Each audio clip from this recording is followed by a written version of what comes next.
ভিন্ন মত দমন নয়, প্রকাশের সুযোগ দিতে হবে বলে মন্তব্য করেছেন বিএনপি মহাসচিব মির্জা ফখরুল ইসলাম আলমগীর। মঙ্গলবার বিকেলে বাংলা একাডেমিতে গণমাধ্যমের স্বাধীনতা ও প্রধান অন্তরায় বিষয়ে বিতর্ক অনুষ্ঠানে তিনি এই কথা বলেন।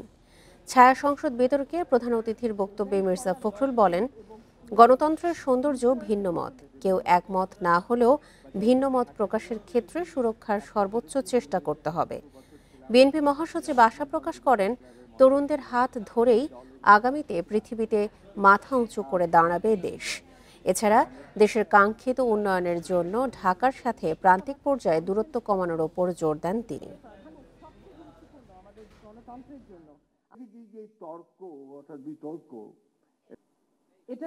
আমরা লিবারেল ডেমোক্রেসিতে বিশ্বাস করি।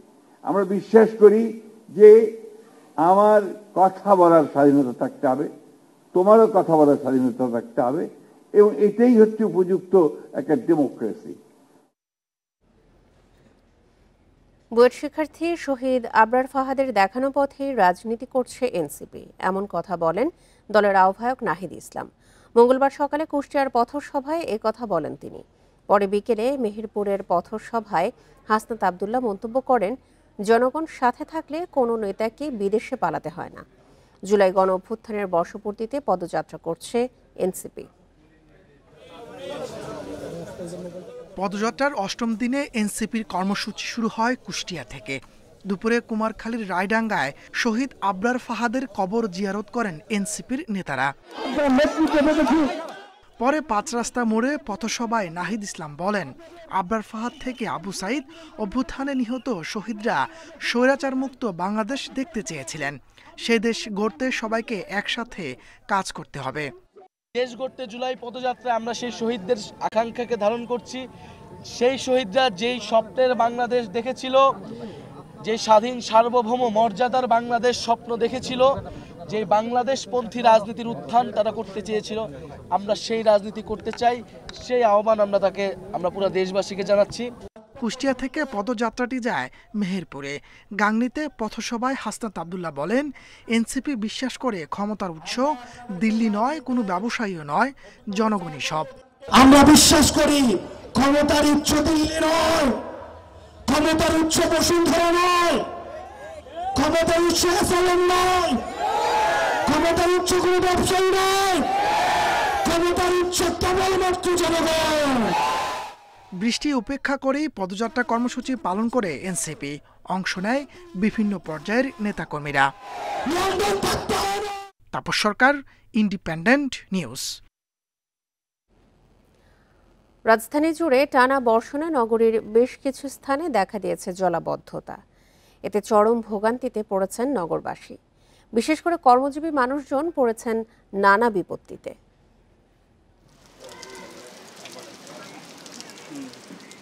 ঢাকায় টানা বৃষ্টি মানেই যেন ভোগান্তি। অল্প বৃষ্টিতেই রাজধানীর নিচু এলাকাগুলো দেখা দেয় জলাবদ্ধতা, আর টানা বৃষ্টিতে সেই দুর্ভোগ হয়ে ওঠে আরও প্রকট। রাতে যাত্রাবাড়ি, বাসাবো ও গোপীবাগ এলাকা ঘুরে দেখা গেছে অলিগলি থেকে শুরু করে প্রধান সড়ক পর্যন্ত জমেছে পানি। স্থানীয়দের অভিযোগ, সিটি কর্পোরেশন ও ওয়াসার পক্ষ থেকে জলাবদ্ধতা নিরসনে নানা পদক্ষেপের কথা বলা হলেও বাস্তবে এর তেমন সুফল মিলছে না। এত কোটি টাকা বাজেট পাস হচ্ছে, কিন্তু কোনো রকম কোনো কাজ দেখি না, কোনোভাবে কোনো এখনো পর্যন্ত চোখে পড়লো না। কিন্তু এই জায়গাটা পরিষ্কার করার লাগে কয়েকবার লোক আসছে, সিটি কর্পোরেশনের লোক আসছে, কিন্তু তারা কাজ করে যায়, কি কাজ করে যায় সেটা বলতে পারি না। প্রতিদিন জনভোগান্তি চরম সীমায় পৌঁছাচ্ছে। মানুষজন তাদের পরিবার নিয়ে চলাফেরা করতে ভয় পাচ্ছে। ভাঙছে গাথায় পড়ে, মনে করো খালের কোনো অভাব নাই। এই গাড়িতে উড়ি ও গাড়ি যাচ্ছে, এই গাড়িতে উড়ি ও গাড়ি যাচ্ছে। জলাবদ্ধতার কারণে সড়কে প্রতিদিনই ঘটছে ছোট বড় দুর্ঘটনা। তাই সমস্যা নিরসনে দ্রুত ও কার্যকর সরকারি পদক্ষেপ চান তারা। কোনো জায়গায় ঢাকনা আছে, কোনো জায়গায় ঢাকনা নাই, একবারে বুঝাই যায় না। পানি জমলে তো বুঝাই যায় না ওই জায়গাটা যে গর্ত। বৃষ্টির ভিতরে মনে করেন এখানে পানি জমে, এখানে পানি জমে, ভাঙ্গা কোন জায়গায় মনে করেন গর্থায় কিছু বোঝা যায় না। আমি সরকারে একটা কথাই বলবো, যেন উনি দ্রুত এই রাস্তা ঠিক করে দেয়। বিভিন্ন রকম ক্ষতি হইতেছে, বিভিন্ন মানুষের ক্ষতি, এই রাস্তাটা ঠিক করে না। সরকার আইতেছে যাইতেছে, কোনো তো কাজ হইতেছে না। এটা যদি একটু সুদৃষ্টি দেয় তাহলে মনে করেন এই রাস্তাটা হয়। এদিকে আবহাওয়া অধিদপ্তর বলছে আগামী কয়েকদিন রাজধানীতে বৃষ্টি অব্যাহত থাকতে পারে। এতে জলাবদ্ধতা আরও বাড়ার শঙ্কায় ঢাকার নিচু এলাকার বাসিন্দারা। Mamunur Rahman, independent news, Dhaka. এ বিষয়ে আরো জানাতে রাজধানীর নিউ মার্কেট এলাকা থেকে যোগ দিচ্ছেন আমাদের সহকর্মী সাজ্জাদ হোসেন। সাজ্জাদ, রাজধানীতে ভোগান্তি কেমন দেখছেন? কোন কোন এলাকায় এখন বৃষ্টি হচ্ছে? আপনি যেখানে আছেন নিউ মার্কেট এলাকায় এখন বৃষ্টির অবস্থা কেমন, আর সড়কে জলাবদ্ধতা নিয়ে জানাবেন। আমি যদি একটু জানিয়ে রাখি, এই মুহূর্তে কিন্তু আমি অবস্থান করছি রাজধানীর নিউ মার্কেট এলাকায়। বৃষ্টি কিন্তু থেমে থেমে হচ্ছে, মাঝারি এবং গুড়ি গুড়ি বৃষ্টি কিন্তু হচ্ছে, এবং সেই সাথে কিন্তু সড়কের জলাবদ্ধতাও দেখা গেছে। আপনি যদি একটু আমার পেছনটাতে দেখানোর চেষ্টা করি, এই নিউ মার্কেট এলাকার ঢাকা কলেজের বিপরীত পাশে যে নূরজাহান শপিং সেন্টার রয়েছে, সেখানে কিন্তু বেশ জলাবদ্ধতার সৃষ্টি হয়েছে, এবং জলাবদ্ধতার কারণে কিন্তু সড়কের যেই যানবাহনগুলো আছে, এই যানবাহনগুলোর গতি কিন্তু অনেকটা কমে এসেছে।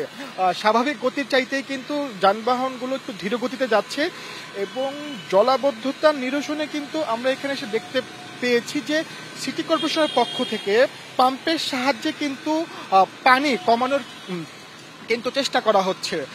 আর কয়েকজন পথচারীর সাথে কথা হয়েছে, তারা যে বিষয়টি আমাদেরকে জানিয়েছে, বিশেষ করে শিক্ষা প্রতিষ্ঠানগামী পথচারী এবং কর্মস্থলে যারা গিয়েছেন সকালে, অনেকেই কিন্তু বেশ ভোগান্তি পোহাতে হয়েছে এই জলাবদ্ধতা এবং বৃষ্টির কারণে।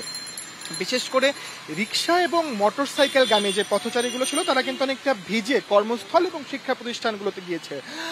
পথচারীদের সাথে কথা বলে তারা আমাদের কাছে যে বিষয়টি অভিযোগ করেছে, এই যে একটু বৃষ্টি হলেই কিন্তু যে রাজধানীর যেই ব্যস্ততম সড়কগুলোতে যে জলাবদ্ধতা হয়, এর পদক্ষেপ হিসেবে কিন্তু সিটি কর্পোরেশন এবং প্রশাসন যেই আসুক কিন্তু তেমন কোনো পদক্ষেপ গ্রহণ করে না, এবং বৃষ্টি হলেই কিন্তু তাদের অনেকটা টনক নড়ে। আবার বৃষ্টির মৌসুম চলে গেলে কিন্তু তারা তেমন এটি নিয়ে মাথা ঘামায় না। তারা যেটি বলে, সিটি কর্পোরেশন এবং যে প্রশাসন যারা সড়কের সাথে জড়িত, যে সড়কের শৃঙ্খলা নিয়ে, তাদের কিন্তু অনুরোধ করেছে যে বৃষ্টির আগে থেকে, শীতকালীন মৌসুম থেকেই কিন্তু তারা যদি একটু এই বিষয়টাতে নজর দেয়, তাহলে কিন্তু জনভোগান্তি অনেকটা কমে আসে। আর জলাবদ্ধতায় যে নিচু এলাকাগুলো আছে, আমরা যেটি ঘুরে দেখতে পেয়েছি, রাজধানীর যাত্রাবাড়ি, বাসাবো, এমনকি নিউ মার্কেটে যে নিচু সড়কগুলো আছে, সেই সড়কগুলোতে কিন্তু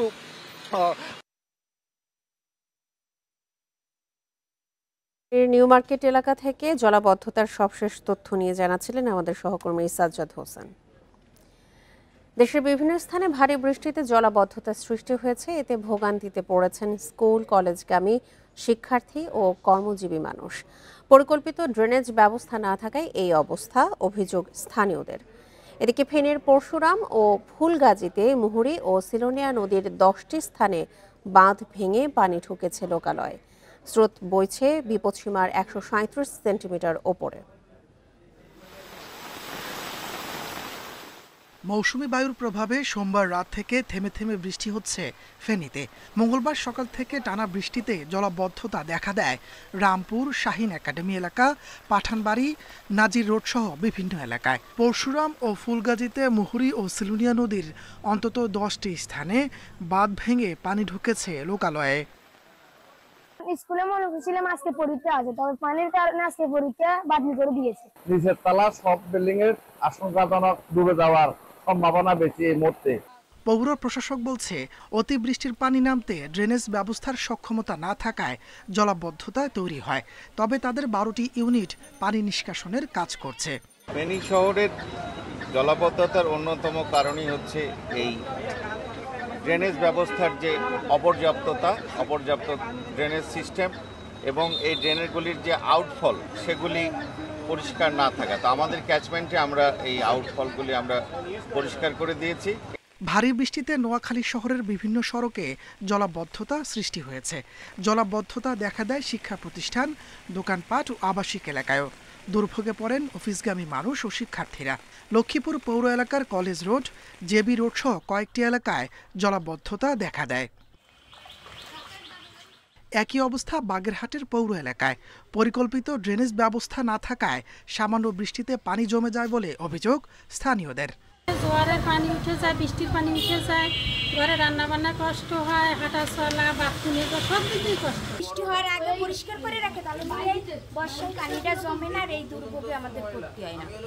এদিকে খাগড়াছড়ির মাইনী ও চেঙ্গি নদীর পানি বেড়ে নিচু এলাকা প্লাবিত হওয়ার শঙ্কা দেখা দিয়েছে। পাহাড়ের পাদদেশে বসবাসকারীদের নিরাপদে সরে যেতে প্রচারণা চালাচ্ছে প্রশাসন। তাপস সরকার, ইন্ডিপেন্ডেন্ট নিউজ। এ নিয়ে আরো জানাতে যোগ দিচ্ছেন ফেনী থেকে আমাদের সহকর্মী সমীর উদ্দিন। সমীর, ফেনীতে কি অবস্থা দেখতে পাচ্ছেন, দুর্ভোগ নিয়ে জানাবেন। দেখুন, 24-এর যে ভয়াবহ বন্যা সেটির মনে হয় পুনরাবৃত্তি হতে চলেছে। বন্যার আগের যে ভাঙন দেখা দিয়েছিল, ভাঙনের সময়ও কিন্তু এই পরিমাণ পানি আস্তে আস্তে শুরু করেছে। এখন ফেনীর মুহুরী এবং সিলোনিয়া নদীর প্রায় 15টি স্থানে কিন্তু ভাঙন দেখা দিয়েছে। প্রায় এখন 25 থেকে 30টি গ্রাম প্লাবিত হয়েছে। এই মুহূর্তে আমি আছি ফুলগাজীর অঞ্চলে, যেখানে পানি এসে সকল গ্রাম কিন্তু ডুবিয়ে গিয়েছে, রাস্তাঘাট সব কিন্তু এখন পানির নিচে আছে। পানির স্রোত কিন্তু দিন দিন সময় অনুযায়ী বাড়ছে, তবে নদীর পানি কিন্তু এখন 100 সেন্টিমিটার নিচে আছে বলে পানি উন্নয়ন বোর্ড আমাদেরকে জানিয়েছে। তো পানি বাড়ার সাথে সাথে এই অঞ্চলের যে বন্যা কবলিত মানুষরা আছে তারা আসলে উৎসুক মানুষ যারা তারা কিন্তু এখন মাছ শিকারে নেমেছে। অনেকেই নিরাপদ আশ্রয়ে যাওয়ার চেষ্টা করছে। জেলা প্রশাসনের পক্ষ থেকে যারা বন্যা দুর্গত এলাকা আছে তাদেরকে নিরাপদ স্থানে চলে যাওয়ার জন্য তারা নির্দেশনা দিয়েছে এবং এখানে প্রায় 131টি আশ্রয়ন প্রকল্প খোলা হয়েছে, যেখানে তাদেরকে সেই স্থানে যাওয়ার জন্য জেলা প্রশাসনের পক্ষ থেকে বলা হয়েছে। আর এই নদীর পানি এখন যে কমলেও কিন্তু নদীর যে ভাঙন জায়গা দিয়ে পানি আসতে শুরু হয়েছে। এখন আসলে চতুর্দিকে ফুলগাজী এবং পরশুরামের প্রত্যেকটি গ্রাম প্রায় এখন পানির তলে ডুবে যাচ্ছে বলে আমাদেরকে এখানকার স্থানীয়রা যেটা বলছে। তো জেলা প্রশাসনের পক্ষ থেকে ব্যাপক প্রস্তুতি আছে বলা হচ্ছে এবং পানি উন্নয়ন বোর্ড বলছে তারাও প্রস্তুতি রয়েছে। যে পরিমাণ পানি বাড়ছে, এই পানি যদি বন্ধ হয়, ভাঙন যদি বন্ধ হয়, তখন কিন্তু এই তাদের যে ভাঙন জায়গার যে মেরামত সেটি তারা করতে পারবেন বলে আমাদেরকে জানিয়েছে। আর বৃষ্টিপাতের যে কথা সেটি হচ্ছে গতকাল সকাল 9টা থেকে আজ সকাল 9টা পর্যন্ত প্রায় এখানে 430 মিলিমিটার বৃষ্টিপাতের রেকর্ডের কথা তারা জানিয়েছে। বৃষ্টি আসলে অনবরত হতে আছে, তবে ভারী বৃষ্টি না হলেও গুড়ি গুড়ি বৃষ্টি হচ্ছে। বৃষ্টির পরিমাণ একটু বেশি আছে। এইভাবে অব্যাহত থাকলে নদীর পানি বাড়বে। আর এগুলো কিন্তু আসলে উজানের পানি, ভারত থেকে উজানের পানি নেমে এসে কিন্তু এই যে নদীর যে নাব্যতা এবং নদীর যে প্রশস্ত, সেই জায়গাতে আসলে পানির ধারণ ক্ষমতা নেই। না থাকার কারণে পানির যে চাপে নদীর যে পাটগুলো ভেঙে গিয়েছে, ভেঙে লোকালয়ে এখন পানি প্রবেশ করছে। আর লোকালয়ে পানি প্রবেশ করার প্রেক্ষিতে প্রায় ফুলগাজী এবং পরশুরামের প্রায় এই মুহূর্তে 25 থেকে 30টি গ্রাম কিন্তু এখন পানির নিচে তলিয়ে আছে। মানুষের আসলে দুর্ভোগ বাড়তেই আছে। ফুলগাজী থেকে পরশুরামের যে সড়কটি আছে, আন্তঃজেলা মহাসড়ক, সেটি কিন্তু এখন যান চলাচল বন্ধ আছে। তো কিছু কিছু জায়গায় পানি একদম ফুলগাজীর যে মুন্সিয়াট পর্যন্ত যে সড়কটি আছে, এই সড়কটি এখনো পর্যন্ত পানির নিচে তলিয়ে আছে। এই রাস্তাটি আসলে এই মেরামতের কাজ চলছে, প্রশস্তকরণের কাজ চলছে। পানিতে ডুবে যাওয়ার কারণে এখানে খানাখন্দ আছে। যে কোনো মুহূর্তে যে কোনো বড় গাড়ি চলাচল করলে বড় ধরনের দুর্ঘটনা ঘটতে পারে বলে আমাদেরকে জানিয়েছিল। এই ছিল আমার কাছে ফেনীর ফুলগাজী, পরশুরামের সিলোনিয়া এবং মুহুরী নদীর বাঁধ ভেঙে যে বন্যার যে সৃষ্টি হচ্ছে সেটির সর্বশেষ তথ্য। ফেনী থেকে জলাবদ্ধতার সবশেষ তথ্য নিয়ে জানাচ্ছিলেন আমাদের সহকর্মী সমীর উদ্দিন। সাভারের নবীনগর চন্দ্রা মহাসড়কের বাইপাইল পয়েন্টে ঢাকাগামী লেনে বড় বড় খানাখন্দ সৃষ্টি হয়ে ব্যবহার অনুপযোগী হয়ে পড়েছে। প্রতিদিনই সড়কের ওই ভাঙা অংশে যানবাহন উল্টে ঘটছে দুর্ঘটনা। সেই সাথে নতুন ইপিজেড থেকে বাইপাইল 10 মিনিটের পথ পাড়ি দিতে সময় লাগছে 1.5 থেকে 2 ঘন্টা পর্যন্ত। সাভারের নবীনগর চন্দ্রা মহাসড়কের বাইপাইলে এভাবেই ঝুঁকি নিয়ে চলছে যানবাহন। একটু অসতর্কতায় ঘটতে পারে বড় কোনো দুর্ঘটনা। ঢাকাগামী লেনের বাইপাইল অংশে অন্তত 400 মিটারে সৃষ্টি হয়েছে বড় বড় খানাখন্দ। এতে উত্তরবঙ্গ থেকে রাজধানীতে প্রবেশের এই গুরুত্বপূর্ণ রাস্তাটি ব্যবহারের অনুপযোগী হয়ে পড়েছে। নরমালি বড় যে বাসগুলো সেগুলো দ্রুত যেতে পারে না, অনেক খানাখন্দে ভরা। কিছু কিছু জায়গায় আপনার গাড়ির নিচে লেগে যায়। বড় বড় গর্ত, এই গর্ত মানে সরকার আজ পর্যন্ত কোনো দৃষ্টি কখনো হচ্ছে না, বা 3 বছর থেকে জীবনের ঝুঁকি নিয়ে এই অংশটি যাতায়াত করতে হচ্ছে যাত্রী চালকদের। এছাড়া স্বাভাবিক গতিতে গাড়ি চলাচল করতে না পারায় 24 ঘন্টায় লেগে থাকছে যানজট। এক একটা গাড়ার ডিপ মনে করেন 6 ইঞ্চি 8 ইঞ্চি, গাড়ি প্রাইভেট গাড়ি উঠে না, বড় বড় ট্রাক গিলা ফাইসা যায়। ঠিক আছে, যতটুকু পারছি সেফটিতে নেওয়ার মতন চেষ্টা করছি, কিন্তু আপনার এমন তো নরম মাটি, ঠিক আছে, গাতা মাথা আছে, গাতাতে 1 চাকা পড়া মনে করেন গাড়ি আপসে করে নেমে গেছে। সড়ক বিভাগের দাবি, বাইপাল থেকে শ্রীপুর পর্যন্ত এলিভেটেড এক্সপ্রেসওয়ে নির্মাণ কাজ চলায় ওই অংশের দেখাশোনা করার কথা এলিভেটেড এক্সপ্রেসওয়ে কর্তৃপক্ষের। তবে তা অস্বীকার করে প্রকল্প পরিচালক বলছেন, তাদের উপর দোষ চাপিয়ে দায় সারছে সড়ক বিভাগ। এটা তাদেরই কাজ, কিন্তু তারা এটা করতেছিল, এখন আমাদের উপর চাপাই দিচ্ছে। যাই হোক, এখন যেহেতু আমরা কাজ করতেছি এখানে, আমি আজকে একটু আগে মিটিং শেষ করলাম, এখানে কনসালটেন্ট কন্ট্রাক্টর সবাই ছিল এবং রোড সাইনাইজের লোকও ছিল। এখন সিদ্ধান্ত হচ্ছে কাজ শুরু করবে। বৃষ্টির মধ্যে তো বিঘ্ন আসওয়াত করা যাবে না, বৃষ্টির পরে বিঘ্ন আসওয়াত করা হবে। একে অপরকে দোষারোপ বন্ধ এবং ভোগান্তি কমাতে সরকারের উচ্চ পর্যায়ের হস্তক্ষেপ চেয়েছেন সড়ক ব্যবহারকারীরা। Independent news. সাভারের ঢাকা চন্দ্রা মহাসড়কের বাইপাইলের পয়েন্টে যে বড় বড় খানাখন্দ তৈরি হয়েছে সে বিষয়ে আবারও বিস্তারিত জানাতে আমাদের সঙ্গে যোগ দিচ্ছেন সাভার থেকে সহকর্মী রুবেল আহমেদ। রুবেল, এই খানাখন্দ কতদিন ধরে বাইপাইলের সড়কে এই বেহাল দশা, আর সড়ক ও জনপথ বিভাগ থেকে কি জানানো হয়েছে এই বিষয়ে?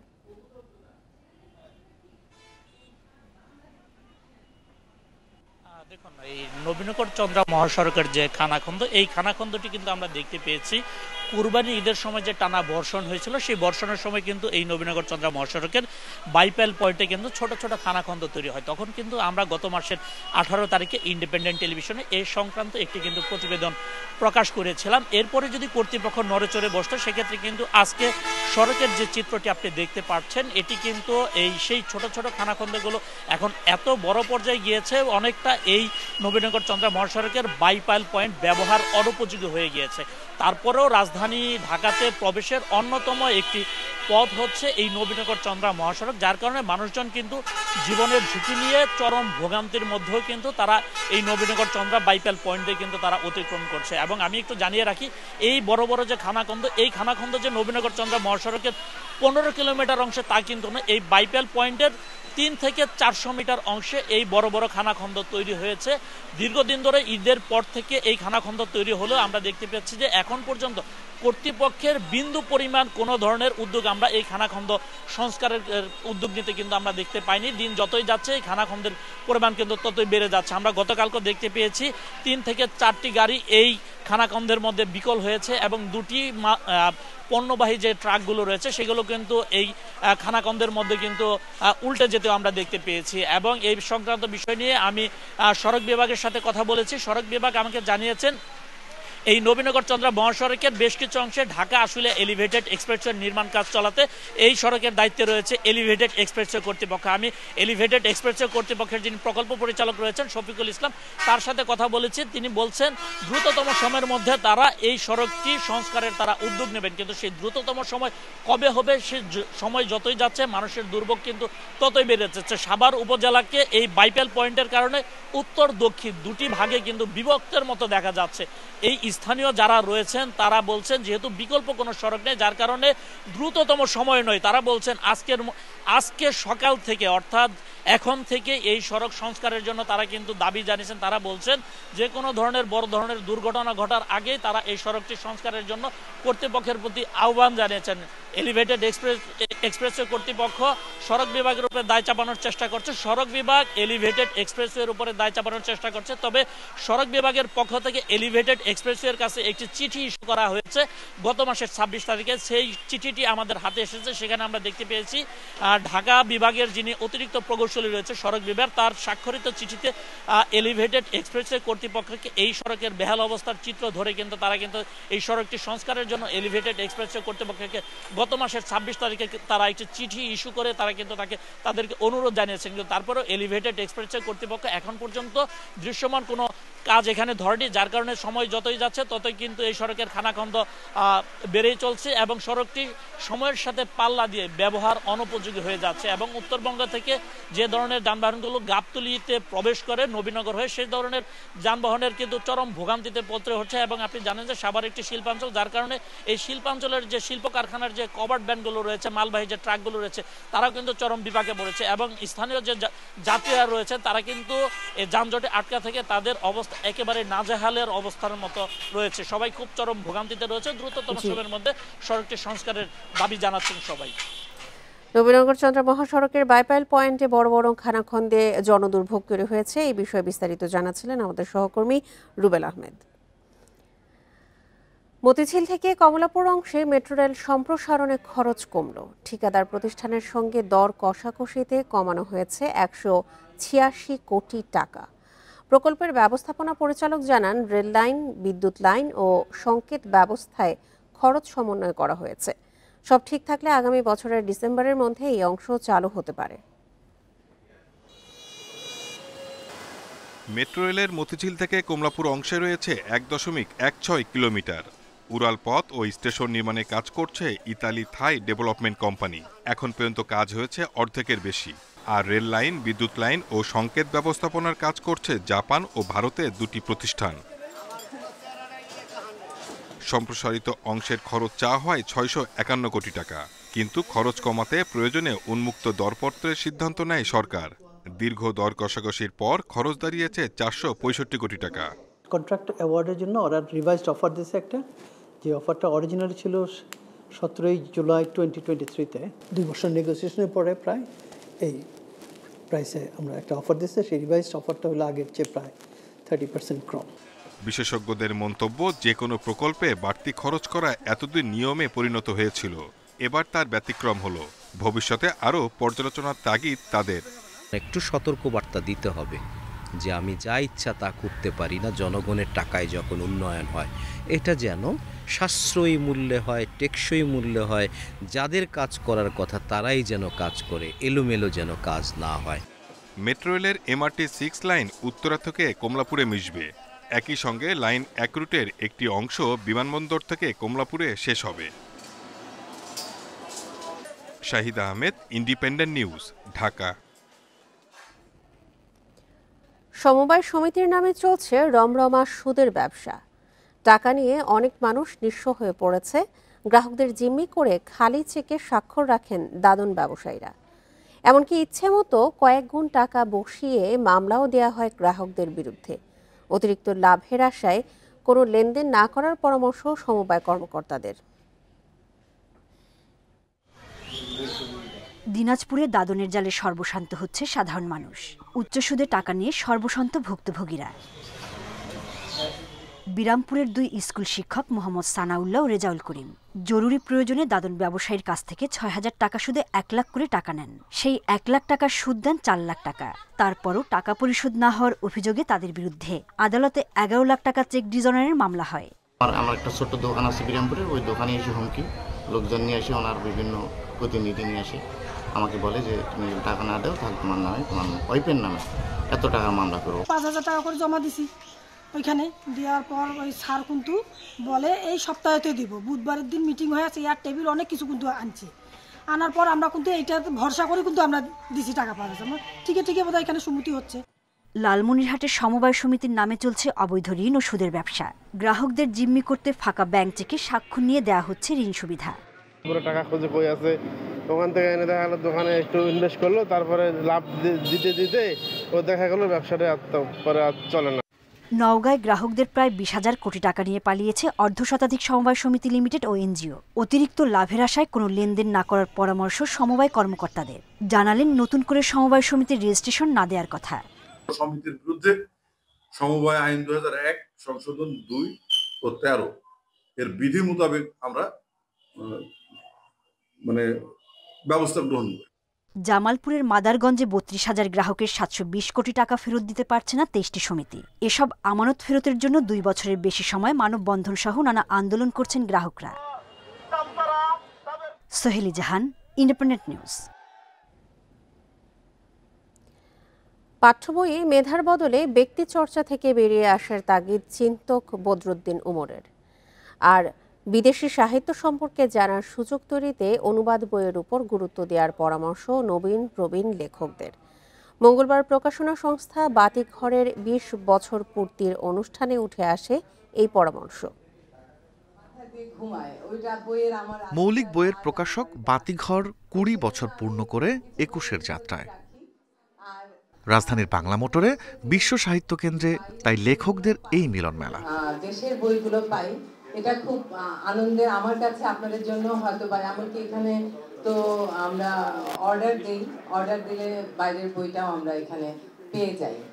আড্ডায় যোগ দেয়া জ্বালানি উপদেষ্টা ফাউজুল কবিরের আশা, বাতিঘর হবে নতুন প্রজন্মের জ্ঞান চর্চার কেন্দ্র। আর ফিকশন নন ফিকশন বইয়ের পাঠক তৈরিতে প্রকাশকদের আরও উদ্যোগী হওয়ার আহ্বান প্রধান উপদেষ্টার প্রেস সচিবের। বাতিঘরের 21 বছর খুবই একটা বাংলাদেশের জন্য খুবই ভালো সংবাদ। আমি বাতিঘর চিটাঙে প্রচুর ঘুরেছি, প্রচুর পুরনো বই, এত সুন্দর বই এটা চিন্তাই করা যায় না।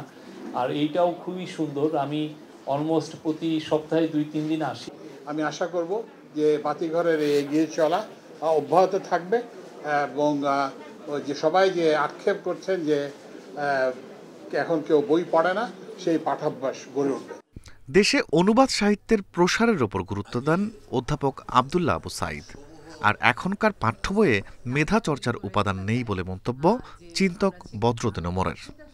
ভালো বই, বড় বই, যে বই পড়ে মানুষ নিজেকে ছাড়িয়ে আরো উপরে ওঠে, কেমন এই জঙ্গল থেকে মানুষকে একেবারে আজকে এইখানে নিয়ে এসেছে। সব জায়গায় শেখ মুজিবের জীবনী, তার পরিবারের হাসিনার জীবনী, নানা রকম ঢুকি একবারে সিলেবাসকে শেষ করে দিয়েছে। বাতিঘরের মতো প্রকাশকের একটু উচিত হচ্ছে যে অনুবাদ, ব্যাপকভাবে অনুবাদের কাজ করা। অনুবাদ করলে আসলে এসব বই চলবেও, ভালো বই। সাহিত্যের নানান দিকের আলোচনার পাশাপাশি ছিল কবিতা আবৃত্তি ও গানের পরিবেশনা।